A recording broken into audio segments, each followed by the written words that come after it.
Dear friends, welcome back to VKP Commerce Education.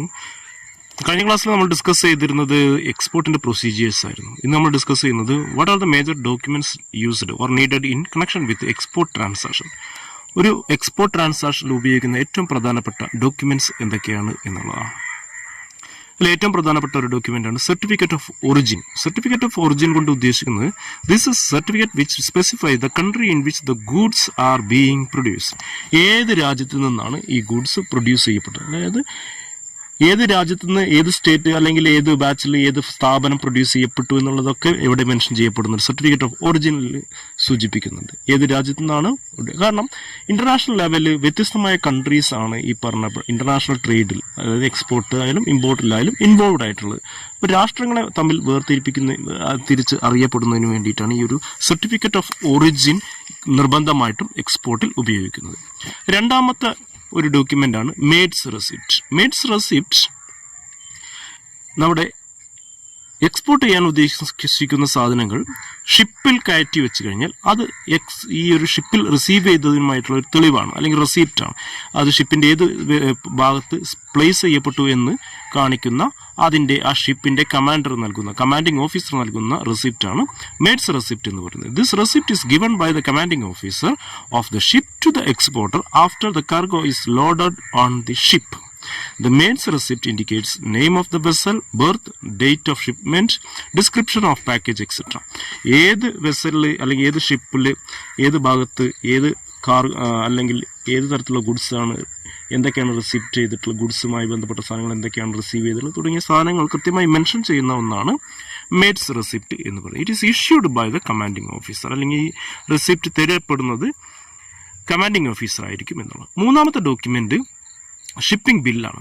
Shipping bill പറയുന്നത് it bill contains particulars of the goods being exported, the name of the vessel, the port at which the goods are to be discharged, country of final destination, exporter's name and address, etc.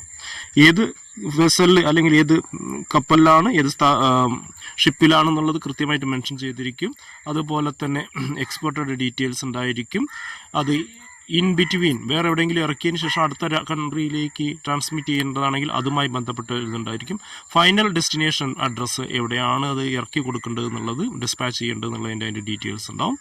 എക്സ്പോർട്ടറുടെ address തുടങ്ങിയ എല്ലാ ഡീറ്റെയിൽസും ഉണ്ടായിരിക്കുക ഈ ഒരു shipping ബില്ലിൽ ആയിരിക്കും എന്നുള്ളത്. അടുത്തത് നാലാമതാണ് bill of lading. It's a document wherein a shipping company gives its official receipt of the goods put on board its vessel. At the same time, it also gives an undertaking to carry them to the port of destination. അതായത് bill of lading എന്ന് പറയുന്ന official document ആണ്, ആ shipping company നൽകുന്ന document ആണ്. അതായത് നിങ്ങളുടെ ഇന്ന ഗുഡ്സ് ഇന്ന സമയത്ത് ഞങ്ങൾ റിസീവ് ചെയ്യപ്പെട്ടിട്ടുണ്ട്, അത് ഇന്ന ഡെസ്റ്റിനേഷൻ ഞങ്ങൾ ഇറക്കാം എന്നുള്ളതിന്റെ മുഴുവൻ ഉത്തരവാദിത്വം ഞങ്ങൾ ഏറ്റുകൊള്ളാം എന്നുള്ളതൊക്കെ കാണിക്കുന്ന ഒരു ഒഫീഷ്യൽ ഡോക്യുമെന്റ് ആയിരിക്കും ബിൽ ഓഫ് ലേഡിംഗ് കൊണ്ട് ഉദ്ദേശിക്കുന്നത്. അഞ്ചാമത്തെ ഡോക്യുമെന്റ് ആണ് letter of credit. Letter of credit വർത്തനസുമായി ബന്ധപ്പെട്ടും ഇതിന്റെ പേയ്മെന്റുമായി ബന്ധപ്പെട്ട ഒരു ഡോക്യുമെന്റ് ആണ്. A letter of credit is a guarantee issued by the importer's bank that it will honor up to a certain amount of export bills to the bank of exporter. സാധാരണ കഴിഞ്ഞ ക്ലാസ്സിൽ പറഞ്ഞത് തന്നെയാണ് ഈ ഒരു എക്സ്പോർട്ട് ഇമ്പോർട്ട് പ്രൊസീജിയറിൽ. എക്സ്പോർട്ടിൽ നമ്മൾ export ചെയ്യുന്ന goods receive ചെയ്യുന്ന ഇമ്പോർട്ടറെ സംബന്ധിച്ചിടത്തോളം അയാൾക്ക് ഈ ക്യാഷ് കൃത്യമായി തരുമോ എന്നുള്ളതിനെ കുറിച്ച് നമുക്ക് കൃത്യമായ ധാരണയില്ല. അപ്പോൾ അയാൾ ബില്ലാണ് തരുന്നതെങ്കിൽ, ബിൽ ഓഫ് എക്സ്ചേഞ്ച് ആണ് ഇഷ്യൂ ചെയ്യപ്പെടുന്നത് എങ്കിൽ അത് കൃത്യമായി ഡിസ്കൗണ്ട് ചെയ്യുന്നതിന് വേണ്ടിയിട്ടും അല്ലെങ്കിൽ അത് പേയ്മെന്റിൽ കൃത്യമായിട്ടുള്ള ഗ്യാരണ്ടി നൽകുന്നതും ഈ പറയപ്പെടുന്ന ഇമ്പോർട്ടറുടെ ബാങ്ക് ആയിരിക്കും. അപ്പോൾ ബാങ്ക് നൽകുന്ന ഈ ലെറ്ററിനെയാണെന്ന് പറയുന്നത് ലെറ്റർ ഓഫ് ക്രെഡിറ്റ്. ആ ലെറ്റർ ഓഫ് ക്രെഡിറ്റിൽ ഇമ്പോർട്ടറുടെ ക്രെഡിറ്റ് വർത്തനസിനെ കുറിച്ചും നിങ്ങൾ ഈ പേയ്മെന്റ്, അതായത് ഈ ഇമ്പോർട്ട് നൽകിയില്ലെങ്കിൽ ഞങ്ങൾ നൽകിക്കോളാം, സർട്ടൻ അപ് ടു ലിമിറ്റ് വരെ ഞങ്ങൾ നൽകിക്കൊള്ളാം എന്നുള്ള ഒരു കണ്ടീഷൻസ് ഒക്കെ ആയിരിക്കും ഈ ഒരു ലെറ്റർ ഓഫ് ക്രെഡിറ്റിൽ ഉണ്ടായിരിക്കുക എന്നുള്ളതാണ്. അവസാനത്തെ ഡോക്യുമെന്റ് ആണ് bill of exchange. It is a written instrument where by the person issuing the instrument directs the other party to pay a specified amount to a certain person or bearer of this instrument. ഇവിടെ importer ആയിരിക്കും ഈ ഒരു bill of exchange issue ചെയ്യപ്പെടുക against എക്സ്പോർട്ടർക്ക് നേരിട്ട് cash കൊടുക്കുന്നതിന് പകരം bill of exchange എന്ന നെഗോഷ്യബിൾ ഇൻസ്ട്രുമെന്റ് ഇഷ്യൂ ചെയ്യപ്പെടും.